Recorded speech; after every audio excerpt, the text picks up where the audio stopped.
لا شريك لك. بسم اللہ الرحمن الرحیم. مولا یا صلی وسلم دائما ابدا علی حبیبک خیر الخلق کلہم. دھڑکن دھڑکن ہے ایک صدا، لبیک اللہ لبیک اللہ. سانسوں میں رواں ہے ذکر تیرا، لبیک اللہ لبیک اللہ. ایک گونج سنائی دیتی ہے، مخلوق دہائی دیتی ہے. ہوں ورد میں جیسے ارض و سما، لبیک اللہ لبیک اللہ.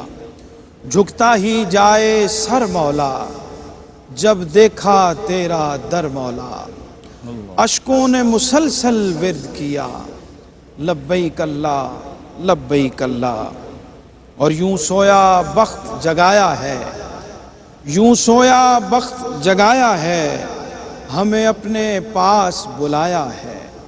کیسے ہو تیرا شکر ادا، لبیک اللہ لبیک اللہ. ناظرین اکرام، ذی الحج کے یہ بابرکت دن اللہ نے ہمارے مقدر میں فرمائے ہیں، جس کے بارے میں حدیث مبارکہ میں اس کی بہت فضیلت، ان دنوں کی عبادت کی، ان دنوں کی فضیلت کے حوالے سے بہت ساری سرکار دو عالم صلی اللہ علیہ وآلہ وسلم کی احادیث، جس سے آج ہم اپنے مہمانوں سے رہنمائی لیں گے ان دنوں کی خیر و برکت کے حوالے سے بھی، اور خاص طور پہ ان دنوں کے ساتھ جو متصل اور ان دنوں کے ساتھ جڑی ہوئی جو حج کی عبادت ہے اس کے حوالے سے، اس کے مختلف زاویوں سے، مختلف جہات سے اور مختلف پہلوؤں سے جو قدم قدم پر خیر و برکات کا حصول حج کی زیارت کرنے والوں اور حج کا ارادہ کرنے والوں کے حصے میں آتا ہے، اور اس کے ساتھ جو جڑی ہوئی مختلف عبادات کا ایک مسلسل ایک بحر بے کناں ہے، اور خیر و برکات کا بحر بے کناں ہے. عبادات کے ساتھ جڑی ہوئی بہت ساری فضیلتوں کا بحر بے کناں ہے.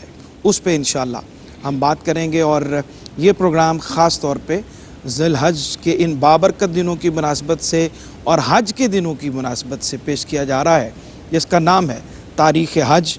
اور آج کا جو موضوع ہے وہ بہت اہم ہے، پہلا دن ہے، اور اس موضوع کی مناسبت سے کہ حج اور کعبۃ اللہ کی زیارت اور طواف اور سعی اور اس کے ساتھ جڑی ہوئی تمام تر جتنی بھی عبادات ہیں وہ کسی نہ کسی طرح سے ہر دور میں موجود تھیں، اور خاص طور پہ رسالت مآب صلی اللہ علیہ وآلہ وسلم کے زمانے میں اور آپ کے حج کے ایام اور حج کی عبادات کی تعلیم سے پہلے یہ عبادت کس طرح سے ہوتی تھی یا اس کا کیا طریقہ کار تھا، یہ ہمارا موضوع ہے. اور میں سمجھتا ہوں کہ یہ شاید بہت ساری ایسی باتیں ہوں گی جو ہمارے ناظرین کے لیے پہلی بار آج اس پروگرام کی وساطت سے ان تک پہنچے گی. ہماری خوش بختی ہے کہ ہماری اس اہم پروگرام میں اہم دن کی مناسبت سے اور اہم موضوع کے حوالے سے جو ہمارے انتخاب ہے مہمانوں کا، وہ حسن انتخاب ہے، اور آپ ان کی شخصیت سے، ان کی گفتگو سے مستفید ہوتے رہتے ہیں. اور وائی کیو ٹی وی کے ناظرین تمام بہت اچھی طریقے سے ان کو جانتے ہیں، اور ہمیشہ اہم مواقع پر ان کی گفتگو سے، رہنمائی سے ہم سب مستفید ہوتے ہیں. جناب مفتی محمد طاہر تبسم قادری صاحب، السلام علیکم. وعلیکم السلام ورحمۃ اللہ. حیات صحابہ میں اور دیگر ہمارے جتنے بھی روٹین کے پروگرام ہوتے ہیں، ہمارے ناظرین آپ سے استفادہ کرتے ہیں، اور آپ کا بہت شکریہ کہ آج اس پہلے پروگرام میں آپ تشریف فرما ہوئے. آپ کا بہت شکریہ. جناب علامہ محمد شہزاد مجددی صاحب اپنی گفتگو کے اعتبار سے، اپنے علم و فن کے اعتبار سے، اپنے شعر و سخن کے اعتبار سے ہمارے ناظرین ان سے آگاہ ہیں، اور ہمارے بہت سارے ایئر وائی کیو ٹی وی کے بلکہ شاید بیشتر اور ہر پروگرام میں ہماری رہنمائی کے لیے تشریف فرما ہوتے ہیں. بہت شکریہ حضرت آپ کی بھی تشریف آوری کا. اور آج انشاءاللہ ہم اس اہم موضوع پہ آپ سے رہنمائی لیں گے. جناب محمد فیصل نقشبندی، ملک کے ممتاز محترم معروف ثنا خواں ہمارے تشریف فرما ہیں ہمارے ساتھ. آپ کو بھی خوش آمدید کہتے ہیں، اور گزارش ہے بسم اللہ کلام عطا فرما دیں، اور حمد باری تعالیٰ کے اشعار ہو جائیں تو بہت شکریہ. بسم اللہ. ہو کرم ہو کرم ہو کرم یا خدا، ہو کرم ہو کرم ہو کرم یا خدا. میرے مولا تو سن لے میری التجا، ہو کرم ہو کرم ہو کرم یا خدا. رحم کی بھیک دے بخش دے ہر خطا، ہو کرم ہو کرم ہو کرم یا خدا مولا، میرے مولا مولا، میرے مولا مولا، میرے مولا مولا، میں گناہ گار ہوں، میں سیاہ کار ہوں، تیری رحمت کا لیکن طلبگار ہوں مولا مولا مولا مولا، میں گناہ گار ہوں، میں سیاہ کار ہوں، تیری رحمت کا لیکن طلبگار ہوں، کر رہا ہوں فقط ایک یہی دعا، ہو کرم ہو کرم ہو کرم یا خدا مولا، میرے مولا مولا، میرے مولا مولا، میرے مولا مولا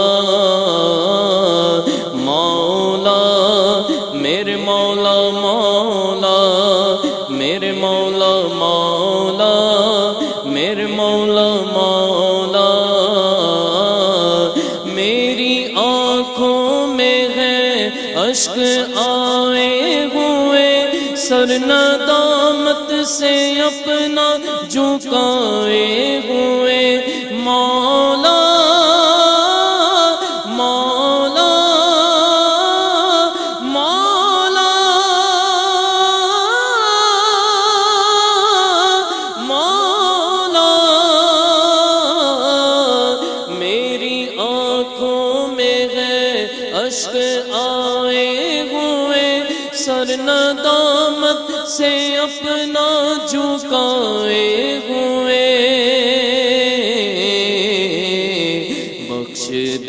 بخش دے صدقہ مصطفیٰ، ہو کرم ہو کرم ہو کرم یا خدا مولا، میرے مولا مولا، میرے مولا مولا، میرے مولا مولا،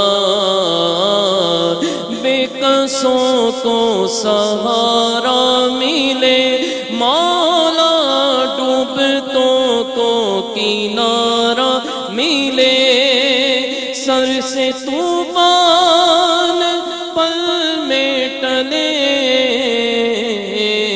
جو تیرا ایک اشارہ ملے،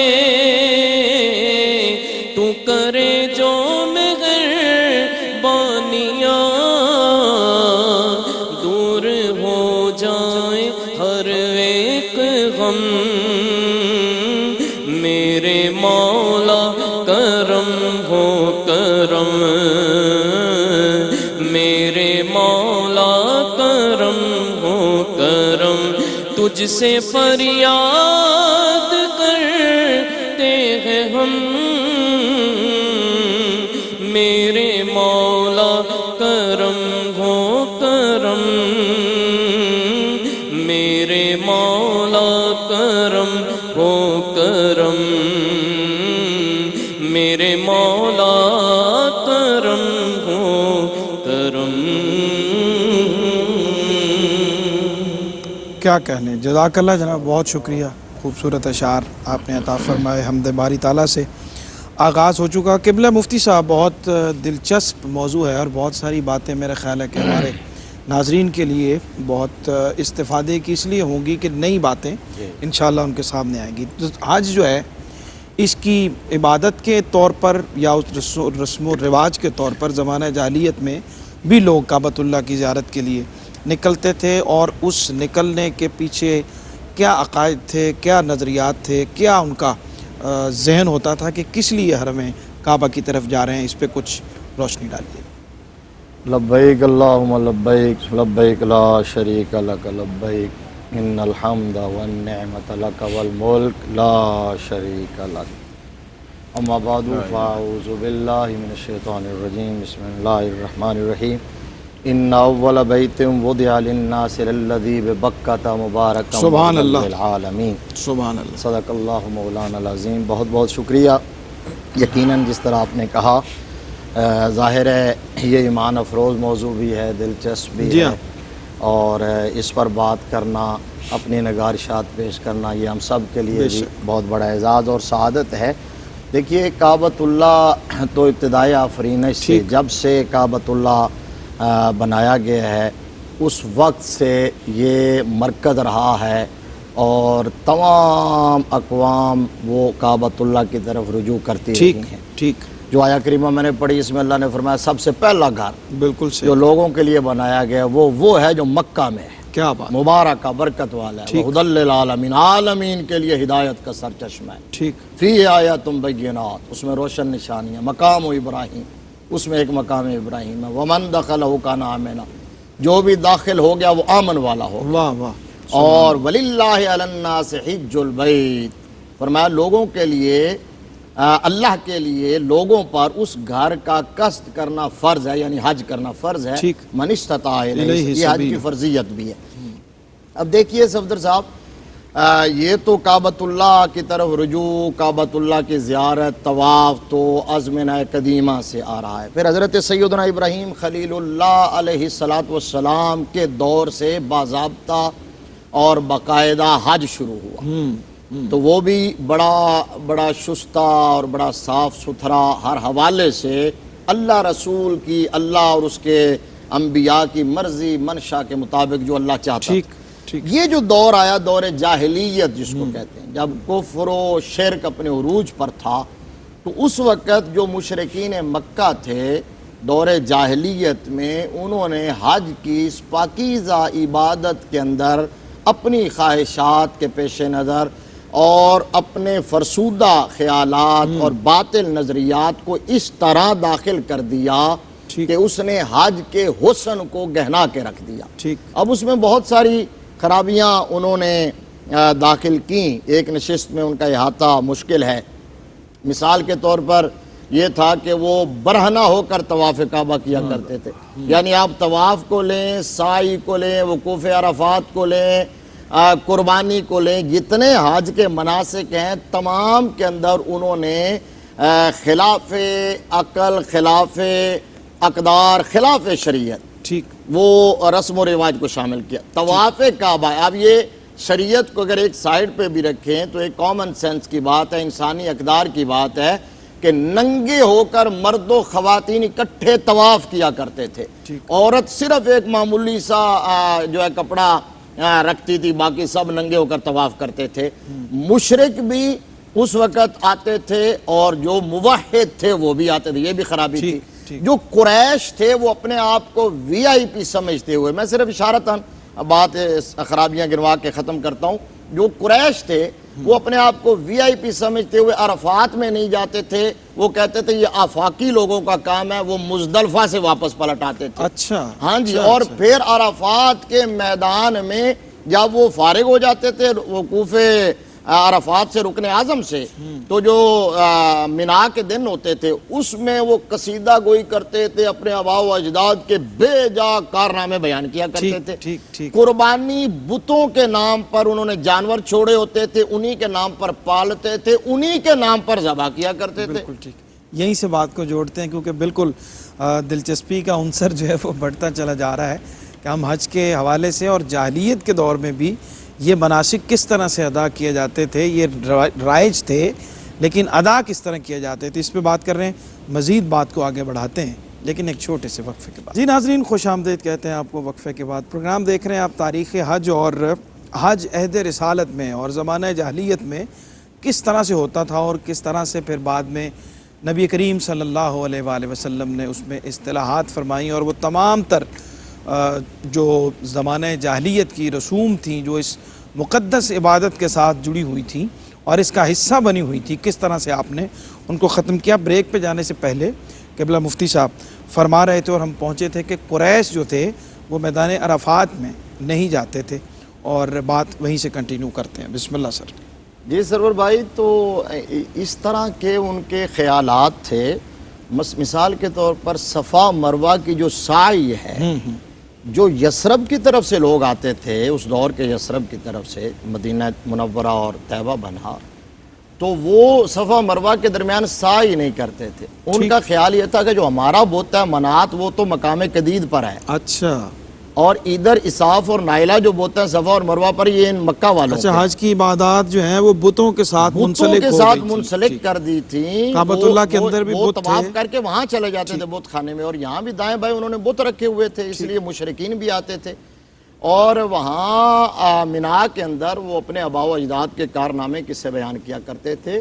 تو نبی رحمت صلی اللہ تعالیٰ علیہ وآلہ وسلم کا جب مبارک دور آتا ہے، آپ کا زمانہ آتا ہے، تو اسلام نے جس طرح دیگر تمام معاملات کے اندر زندگی کے ہر شعبے میں اصلاحات کی ہے، حج کی اس مبارک اور بابرکت پاکیزہ عبادت کے اندر بھی وہ جتنی خرابیاں تھیں سب کو دور کر دیا. اعلان کر دیا گیا 9 ہجری کو، جب حضرت ابوبکر صدیق کی قیادت میں حج کرنے کے لیے آئے تھے مسلمان، اور مولا علی پھر بھجوائے گئے، تو اعلان کروا دیا گیا کہ آئندہ کے بعد یہاں مشرکین نہیں آئیں گے، صرف مسلمان آئیں گے. قریش کو کہا گیا ثم افیضوا من حیث افاض الناس، یہ وی آئی پی کلچر اللہ کی عبادت میں نہیں ہوتا، جہاں سے دوسرے لوگ لوٹتے ہیں وہاں سے ہی تم لوٹو. کیا بات. اور پھر یہ کہا گیا کہ جب فارغ ہو جاؤ تو تم اللہ کا ذکر کرو اس شد و مد کے ساتھ جس طرح تم اپنے آباء و اجداد کا ذکر کرتے ہو، اس کی ضرورت نہیں ہے. قربانی کی اصلاح یوں کر دی گئی کہ کہا کہ قربانی صرف اور صرف اللہ کے نام پہ، وما اہل بہ لغیر اللہ، فرمایا جو غیر اللہ کے نام پر ذبح کیا جائے وہ حرام ہے.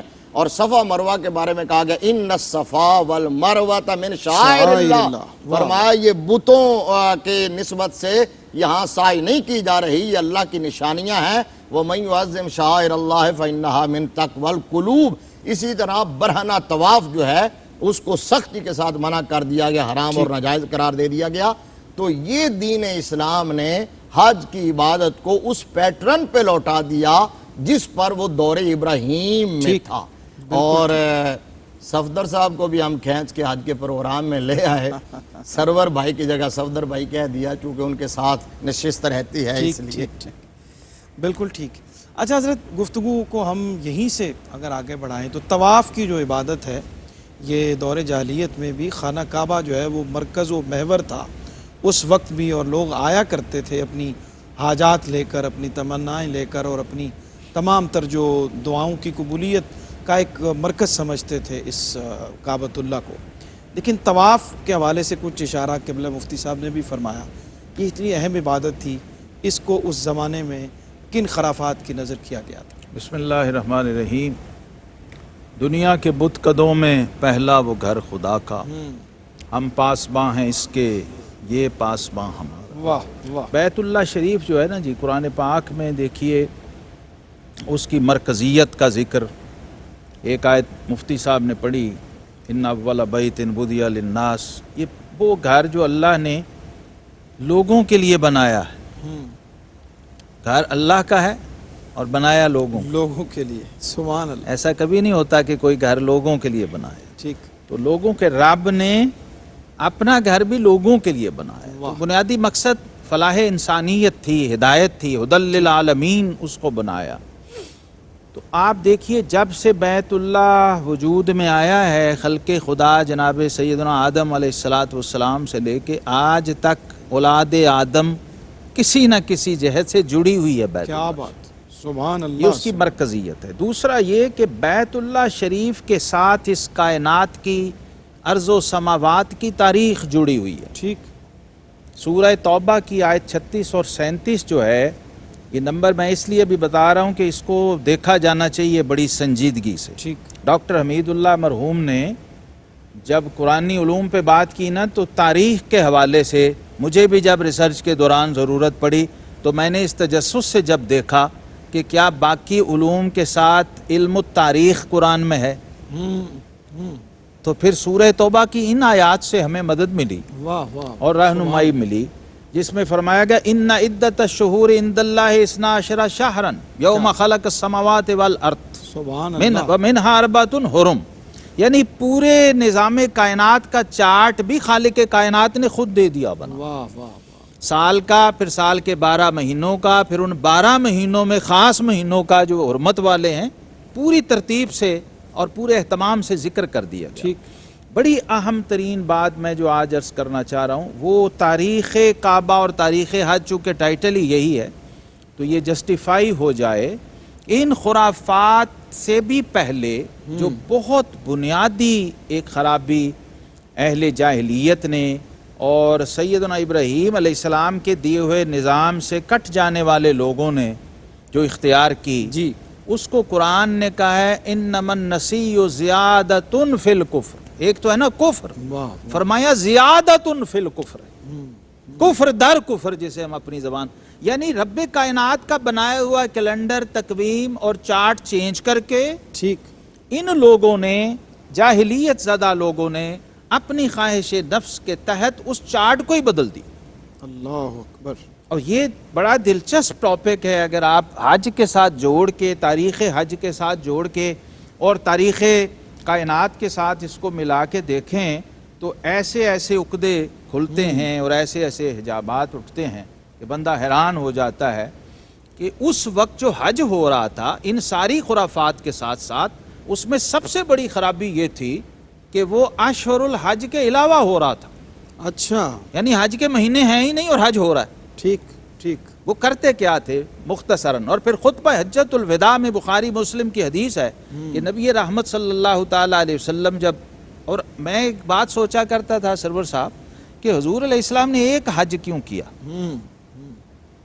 تو پھر مجھے اس تحقیق کے دوران اس کا جواب ملا، اچھا، اور قرآن کی انہی آیات سے رہنمائی ملی کہ وہ زمانہ جاہلیت والوں نے چونکہ 37 سال کا ڈیفرنس ڈال دیا ہوا تھا، ٹھیک، ہر سال وہ کیا کرتے، جب حج ہو جاتا تو ان کا ایک سردار بنو کنانہ کا ابو سمامہ نامی ایک شخص گدھے پہ سوار ہو کے، جو بڑا سردار تھا، وہ نکلتا، اور لوگ جب حاجی سارے فارغ ہو کے اب رخصت ہونے پہ ہوتے تو ایک بڑا گیدرنگ اور اجتماع بلایا جاتا، اس میں وہ نیکسٹ حج کا شیڈیول اناؤنس کرتا تھا اپنی مرضی سے، اگلے سال کا۔ اب وہ کیا کرتا، وہ کہتا کہ لوگوں اگلے سال جو ذی قعدہ ہوگا نا وہ ذوالحجہ ہے، ہم نے قرار دے دیا اس کو، اچھا، اور یا وہ مہینے کہتا اپنی مرضی سے ہاں بدل اگلے دیتے، سال جو محرم ہوگا نا اس کو ہم نے ذوالحجہ کر دیا۔ ٹھیک، اور بیک گراؤنڈ اس کا کیا تھا کہ قرآن نے کہا ہے منہا اربعۃ حرم، اور ان کے کلچر میں، رواج میں اور ثقافت میں یہ شامل تھا کہ حرمت والے مہینوں کو وہ پامال نہیں کرتے، تمام تر جاہلیت کے باوجود، ٹھیک، یعنی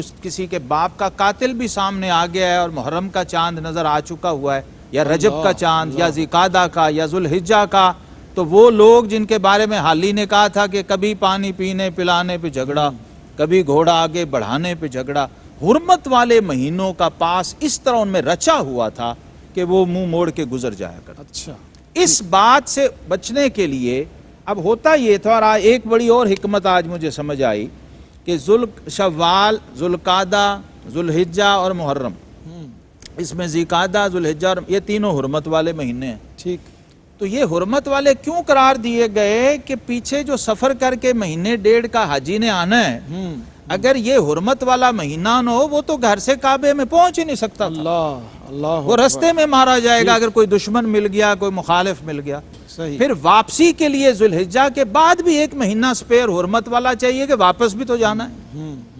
عام تھا یہ 15 دن 20 دن مہینہ آپ کو سفر میں لگ جاتا اپنے گھر واپس اپنی منزل پہ جانے کے لیے، تو 3 مہینے یہ مسلسل رکھے اور ایک رجب کا مفرد رکھا، اور اس کو آقا کریم علیہ السلام نے جب خطبہ حجۃ الوداع میں اعلان کیا، حضرت ابو بکرہ نفیع بن حارث حضور علیہ السلام کی لگام، سواری کی لگام پکڑ کے کھڑے تھے، وہی راوی ہیں، وہ کہتے ہیں آقا علیہ السلام نے اس وقت اعلان کیا، لوگو سنو، ان الزمان قد استدار کحیاتہ یوم خلق اللہ السماوات والارض، اللہ، اے لوگو آج اب دیکھیے سرور صاحب، کوئی ہمارے پاس وہ چارٹ نہیں ہے، کوئی ہمارے پاس اس وقت ٹائم ٹیبل نہیں، کوئی کلاک نہیں، کوئی آج کے یہ جدید نظام نہیں، اور آقا کریم علیہ السلام اعلان فرما رہے ہیں کہ لوگو زمانے کا پورا چارٹ گھوم کے اب اس اصل پہ آ گیا ہے جس پہ رب کائنات نے اسے بنایا تھا، اللہ اکبر، واہ واہ، اس لیے آج حج ہو رہا ہے اور خطبہ حجۃ الوداع ہو رہا ہے، اور فرمایا کہ اس میں اللہ تبارک و تعالیٰ نے 4 مہینے ایسے ہیں جن کو حرمت عطا کر دی، 3 مسلسل اور 1 رجب۔ اس رجب کی علامت یہ بتائی کہ یہ رجب بنو ربیہ کا نہیں ہے، یہ رجب بنو مضر کا ہے۔ یہ بھی ایک فرق سمجھیے اس حدیث سے کہ ایک قبیلہ عرب کا ایسا تھا، نام رجب ہی ہے مہینے کا، لیکن وہ کہتے تھے کہ رجب وہ مہینہ ہوتا ہے جو جمادی الاخر اور شعبان کے درمیان ہے، ٹھیک۔ اور ایک قبیلہ اور ایک بڑی تعداد لوگوں کی وہ تھی جو رمضان کو رجب کہتی تھی، ان کے ہاں رمضان کا نام رجب تھا، تو بنو ربیہ کے ہاں۔ تو حضور علیہ السلام نے اس قبیلہ یعنی جو آپ کا اپنا قبیلہ تھا بنو مضر، اس کا نام لے کے فرمایا جس مہینے کو وہ رجب کہتے ہیں نا، وہ جو جمادی الاخر اور شعبان کے درمیان آتا ہے، میں اس رجب کی بات کر رہا ہوں، وہ حرمت والا ہے۔ اس کو حرمت والا اس لیے رکھا کہ عمرے کے لیے جب لوگ آئیں گے، رجب میں آیا کرتے تھے اس وقت عمرے کے لیے، تو لوگ جو ہیں شعبان اور رمضان یہ ان کا محفوظ ہو جائے، رجب حرمت والا مہینہ ہو تو وہ خیر سے پہنچ جائیں۔ یہ بھی ایک بنیادی خرابی تھی جس کو حضور علیہ السلام نے اصلاح فرمائی اور کریکشن فرمائی اور اصل پہ لوٹایا اس عبادت کو جو کہ بڑی بنیادی عبادت تھی اور عام اور خواص سب کیا کرتے تھے۔ یہ بھی میں سمجھتا ہوں کہ حضور علیہ السلام کی بہت بڑی عطا ہے، ورنہ خدا نہ خواستہ اگر یہ اصلاح نہ ہو پاتی تو پھر حج تو اپنے اصل پہ کبھی ہو ہی نہیں سکتا۔ بالکل ٹھیک۔ ناظرین اکرام، بریک کا وقت ہے، ہمارے ساتھ رہیے۔ صحیح وقوف اور قربانی میں بھی جو اصلاحات نبی کریم صلی اللہ علیہ وآلہ وسلم نے فرمائی اس پہ بات کرتے ہیں، لیکن ایک چھوٹے سے وقفے کے بعد۔ جی ناظرین، خوش آمدید کہتے ہیں آپ کو وقفے کے بعد۔ تاریخ حج پروگرام، اور اس میں آج ہم حج عہد رسالت میں اور اس سے پہلے جو رسومات اس عبادت کے ساتھ جڑی ہوئی تھیں اور کس طرح سے ان خرافات کو سرکار دو عالم صلی اللہ علیہ وآلہ وسلم نے دور فرمایا، بہت دلچسپ موضوع ہے اور بہت ساری نئی باتیں آج ہمارے سامنے آ رہی ہیں۔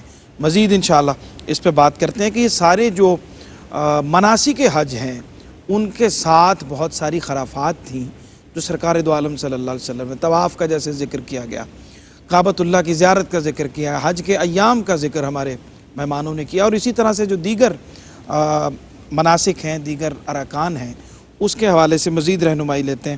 مفتی صاحب کیا فرماتے ہیں؟ وقوف، عرفات، مزدلفہ، منا، یہ ساری چیزیں موجود تھیں، لیکن اس میں ان کے اپنے طریقہ بے شک انہوں نے اس کے اندر جو خرافات داخل کر لی تھیں ان کا تذکرہ ہوا، میں نے بھی کچھ عرض کیا، حضرت نے بھی۔ سمجھنے کی بات اس میں یہ ہے کہ مقامات وہی ہیں، مناسک وہی ہیں، وہیں حج ادا ہوتا ہے۔ تو اگر وہ بھی طواف کعبہ کے گرد گھومتے تھے، وہ بھی میدانوں میں جاتے تھے، صفا اور مروہ کے درمیان وہ بھی سعی کیا کرتے تھے، دوڑتے تھے، تو لیکن اگر کوئی اپنی خواہش اور اپنی مرضی کو اس میں داخل کر دے تو وہ عبادت نہیں رہتی۔ قرآن نے کہا ارأیت من اتخذ الہہ ہوا، ٹھیک، کہ آپ نے اس کو دیکھا جس نے اپنی خواہش کو اپنا معبود بنا لیا۔ واہ واہ۔ نبی رحمت صلی اللہ علیہ وسلم نے فرمایا لا یؤمن احدکم حتی یکون ہواہ طبعا لما جئت بہ، کوئی شخص اس وقت تک مومن نہیں ہو سکتا جب تک اپنی خواہش نفس کو میرے لائے ہوئے نظام کے تابع نہیں کرتا۔ کیا بات۔ تو جو مصطفیٰ کہیں، مصطفیٰ کا خدا کہے، دین اس کا نام ہے، واہ واہ، شریعت اس کا نام ہے، لہٰذا وہیں کوئی دوڑتا رہے لیکن کسی اور کی طرف منسوب کر دے یا نیت میں کچھ اور آ جائے تو وہ سب مردود ہے، ٹھیک، وہ ناقابل قبول ہے۔ لیکن وہاں اگر اسی انداز میں حضرت عثمان غنی رضی اللہ تعالیٰ عنہ جب آئے کعبہ میں ڈائلاگ کے لیے تو روک دیے گئے، تو انہوں نے کہا جی طواف کر لیں، تو آپ نے فرمایا تم کیا سمجھتے ہو ہم یہاں گھومنے کو عبادت کہتے ہیں؟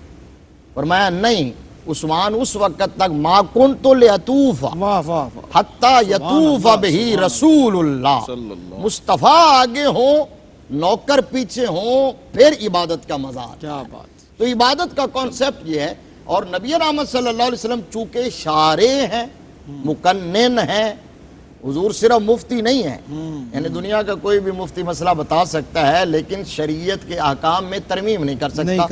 اللہ کے محبوب کو یہ اختیار ہے، یحل لہم الطیبات و یحرم علیہم الخبائث۔ یہی وجہ جب حج کی فرضیت کا اعلان کیا تھا تو فرمایا یا ایھا الناس قد فرض علیکم الحج فحجوا، حج فرض ہو گیا، حج کیا کرو. تو حضرت ایک صحابی حضرت اقرا بن حابس رضی اللہ تعالیٰ عنہ، انہوں نے کہا اکل عام یا رسول اللہ، کیا ہر سال؟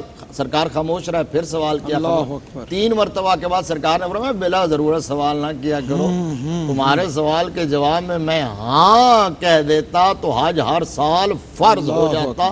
تو حضور کی ہاں کا نام شریعت ہے، نا کا نام بھی شریعت ہے. اور آخری بات کہ طواف کعبہ میں بھی جب الزام لگایا کہ یہ مصطفیٰ کے غلام جو ہیں یہ چلے گئے مدینہ میں کمزور گئے، ہم سے کیا لڑیں گے؟ سرکار نے فرمایا ذرا اپنی پاور شو کرو نا. فرمایا 3 چکروں میں رمل کرو. فرمایا کندھا ننگا کرو، سینہ تان کے کندھے اٹھا کے ذرا جوانوں کی طرح چلو. تو وہ قیامت تک کے لیے سنت بن گیا جو حضور نے داخل کیا تھا. چونکہ یہ اللہ کی مرضی تھی، رسول کی منشا تھی، لہذا اللہ رسول کی مرضی اور منشا کے خلاف جو چیز اپنی خواہش نفس سے داخل کی جائے وہ ناقابل قبول اور مردود ہوتی ہے، اور اسی کو شریعت نے ڈیمالش کیا ہے. بالکل ٹھیک. حضرت کیا فرماتے ہیں؟ ہماری آج کی جو گفتگو ہے اور نبی کریم صلی اللہ علیہ وآلہ وسلم کے جو اس امت پر احسانات عظیم کی ایک طویل فہرست ہے، اس میں یہ جو حج کی اصطلاحات ہیں جس کی آج ہم بات کر رہے ہیں، اور اس میں جو زمانہ جاہلیت کی اور دیگر خرافات اس میں شامل ہو گئی تھیں ان کو آپ نے دور فرمایا، اور اس کے اندر اللہ کی منشی کی، اللہ کی منشا اور مرضی کو شامل فرمایا. تو اس حوالے سے ارشاد فرمائیے اور یہ ساری باتیں اسی کو کنٹینیو کر لیجیے. بلا شبہ اپنے سرور صاحب آقا کریم علیہ الصلاۃ والسلام بیت اللہ شریف کی جو عظمت و حرمت ہے نا، آپ دیکھیے جس وقت تعمیر ہو رہا تھا، جناب ابراہیم خلیل علیہ السلام اللہ کے حکم سے بنا رہے تھے، تو اس کے متصل ساتھ جو انہوں نے دعائیں کی ہیں اس میں فائنل دعا یہ تھی کہ مولا کریم گھر بنا تو میں نے دیا، بسانے والا بھیج.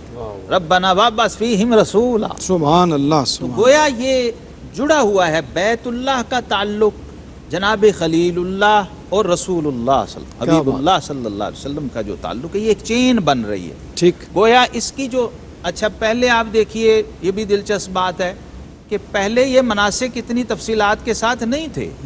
یہ عرفات اور وقوف اور یہ چیزیں نہیں تھیں. آدم علیہ السلام جب آئے ہیں تو بس طواف ہوتا تھا، کعبہ کی زیارت ہوتی تھی، ذکر و فکر و عبادت تھا، یہی حج تھا. ٹھیک. اس وقت جناب یعنی ابراہیم کعبۃ اللہ کی زیارت جو ہے یہی حج تھا. ٹوٹل طواف تھا، بس مین روح طواف ہے. اور طواف کی اصل اگر سمجھ آ جائے، پہلا پروگرام ہے، میں چاہ رہا ہوں میں اشارتاً عرض کر دوں کہ طواف کا فلسفہ کیا ہے. یہ جب بیت اللہ بھی نہیں تھا، کعبہ بھی نہیں تھا، کچھ بھی نہیں تھا، تو ملائکہ نے بلکہ آدم علیہ السلام بھی نہیں تھے، جب اللہ نے آدم علیہ السلام کو بنایا تو ملائکہ سے کہا انی جاعل فی الارض خلیفہ، میں بنانے لگا ہوں اپنا خلیفہ زمین میں. تو وہ جو انہوں نے کمنٹ کیا تھا نا ملائکہ نے، اس پر رب کریم نے رسپونڈ نہیں فرمایا. تو ملائکہ کو جو اس پہ ندامت محسوس ہوئی کہ یہ ہم سے کیا ہو گیا، یہ تو بنتا ہی نہیں تھا، وہ مالک و مولا ہے، جو مرضی کرے. تو اس ندامت کے اس کو انہوں نے کفارے اور اس کے اظہار انہوں نے ایک ایکسپریشن اور ندامت کے طور پہ نا کچھ سمجھ نہ آیا. ملائکہ نوری مخلوق ہیں، ذکر و فکر عبادت ان کا کچھ سمجھ نہ آیا تو بے اختیار عرش مولا کے گرد چکر لگانے شروع. اللہ اکبر. رب کائنات نے پوچھا یہ کیا کر رہے ہو فرشتوں؟ کہا مولا ہمیں معاف کر دیں، ہم سے غلطی ہو گئی. کس بات؟ ان کا جی یہ جو ہم نے کہا ہے یہ ہمارا بنتا نہیں تھا، ہم اس پہ معافی چاہ رہے ہیں. وہ ادا ایسی پسند آئی رب کائنات کو. اللہ جل مجد الکریم نے فرمایا یہ جو تم گھومے ہو یہ مجھے بڑا اچھا لگا. اللہ اکبر. یہ بہت پسند آیا. اب ایک نورانی گھر بناؤ بیت المعمور اور سارے نوری فرشتوں کو کہہ دو کہ اس کے گرد گھوما کریں، یہ مجھے اچھا لگتا ہے. یہ طواف وہی بن گیا، چکر لگائے گا. سبحان اللہ. اور پھر جب آدم علیہ السلام کو اتارا تو فرمایا اب زمین میں بھی ایک ایسا گھر بنا دو، بالکل اس بیت المعمور کے نیچے ہے کعبہ. اب فرمایا ساتھ یہ اعلان کر دو کہ جو بندہ بھی قیامت تک آ کے یہ تمہاری طرح اس کے گرد گھوم لے گا نا، اسے بھی ویسے ہی معاف کر دوں گا جیسے تمہیں کر دیا. کیا بات. بخش دیا. یہ آقا کریم علیہ السلام کا بہت بڑا احسان ہے کہ اس اصل روح کو، اس کی اصل روح کے اور اصل کے مطابق خلق خدا تک دوبارہ یعنی ریوائیو کیا، اس کو ٹھیک اصل پہ پہنچایا، پوری طہارت کے ساتھ، نفاست کے ساتھ، پاکیزگی کے ساتھ. پھر اس میں احیاء تھا جناب ابراہیم خلیل علیہ السلام کے اس مشن کا، اور ساتھ فرمایا خذوا انی مناسککم. واہ واہ. پوری تفصیلات کے ساتھ. لوگوں آج مجھ سے سن لو اس لیے کہ مجھے امید نہیں کہ دوبارہ تم سے میری ملاقات. آخری حج تھا تو وہ ساری تفصیلات و جزیات جو آج آپ دیکھتے ہیں حج عمرے کی شکل میں امت بجا لاتی ہے، یہ ساری رحمت کائنات صلی اللہ علیہ وسلم کی عطا ہے. اور اس پہ بشارت کیا دی؟ فرمایا جو اس طرح یہ مناسک پورے حج مبرور کو ادا کر لے گا ان آداب کے ساتھ تو وہ ایسے ہو جائے گا رجا کا یوم ولدتہ امہ، ایسے ہو جائے گا اس دن کی طرح واپس لوٹے گا جیسے آج ہی اس کی ماں نے اسے جنم دیا. بہت شکریہ، بڑی نوازش جناب قبلہ مفتی محمد طاہر تبسم قادری صاحب، جناب علامہ محمد شہزاد مجددی صاحب اور جناب محمد فیصل نقشبندی صاحب. ابھی ہم آپ سے کلام لیتے ہیں اور طواف کے حوالے سے بڑی خوبصورت آپ نے بات فرمائی اور چند اشعار اسی مناسبت سے اسی تسلسل میں عرض کرتے ہوئے جو طواف کے حوالے سے ہیں کہ انعام حق تعالی بہم ہے طواف میں، انعام حق تعالی بہم ہے طواف میں، بندوں پہ صاحبان کرم ہے طواف میں، اور بخشش کا فیصلہ ہو تو ہوتے ہیں باریاب، گویا ہجوم اہل ارم ہے طواف میں. ایک کیف ایک خمار سا دیوار و در میں ہے، لگتا ہے جیسے سارا حرم ہے طواف میں، اور ایک دائرے میں جیسے سمٹ آئی کائنات، ایک دائرے میں جیسے سمٹ آئی کائنات، سارا جہان لگتا ہے زم ہے طواف میں، اور دامن کشا ہے سب کے لیے باب ملتزم، جو رہین رنج و علم ہے طواف میں، ہر بار ہے نگاہ میں گوشہ حتیم کا، کیا کیا کرم خدا کی قسم ہے طواف میں، پتھر پہ ثبت ہیں یہاں قدمین ابراہیم، ہر بار اس کا دیکھنا کم ہے طواف میں، اور سرور میں خوش نصیبوں کے ہمراہ ہوں رواں، مجھ پر بھی صاحبان کرم ہے طواف میں. انہی اشعار کے ساتھ اجازت دیجیے، انشاءاللہ آپ سے کل ملاقات ہوگی ایک نئے موضوع کے ساتھ. کلام شامل کرتے ہیں اور گزارش ہے جناب محمد فیصل نقشبندی صاحب. حاجیوں آؤ شہنشاہ کا روزہ دیکھو، حاجیوں آؤ شہنشاہ کا روزہ دیکھو، کعبہ تو دیکھ چکے کعبے کا کعبہ دیکھو، کعبہ تو دیکھ چکے کعبے کا کعبہ دیکھو، رکن شامی سے مٹی وحشت شام غربت، رکن شامی سے مٹی وحشت شام غربت، اب مدینہ کو چلو صبح دلارا دیکھو، اب مدینہ کو چلو صبح دلارا دیکھو، آب زمزم تو پیا خوب بجھائی پیاسے، آب زمزم تو پیا خوب بجھائی پیاسے، آؤ جو دے شہ کوثر کا بھی دریا دیکھو، آؤ جو دے شہ کوثر کا بھی دریا دیکھو، اور زیر میزاب ملے خوب کرم کے چھینٹے،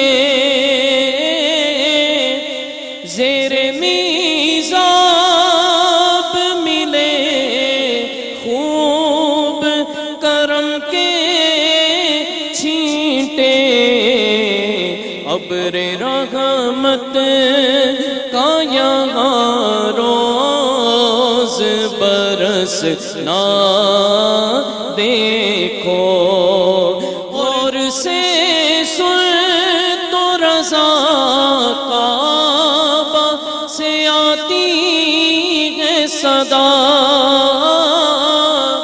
غور سے سن تو رضا کعبہ سے آتی ہے صدا، میری آنکھوں سے میرے پیارے کا روزہ دیکھو، حاجیوں آؤ شہنشاہ کا روزہ دیکھو، کعبہ تو دیکھ چکے، کعبے کا کعبہ